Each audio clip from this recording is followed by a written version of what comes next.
সম্মানিত দর্শক এবং শ্রোতাবৃন্দ, আমি ডক্টর আবুল কাশেম মোহাম্মদ মাহবুবুল্লাহ যশোরী বাংলাদেশি সেবা পার্টির পক্ষ থেকে আপনাদের সকলকে জানাই আসসালামু আলাইকুম ওয়া রাহমাতুল্লাহ। অধিকাংশ মানুষ যারা আল্লাহ তাআলা শান্তির পৃথিবীতে কোরআন মানছে না, কোরআন জানছে না, কোরআন মতে চলছে না, এদেরকে আমরা দেখতে পাচ্ছি।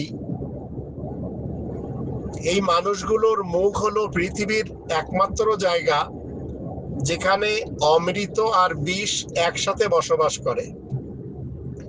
তবে এই মানুষগুলির মধ্যে যারা রব্বানি বিধান মতে চলে, তাদের ভিতরে বিষ থাকা সত্ত্বেও সেই বিষকে তারা কখনো বাহির করে না।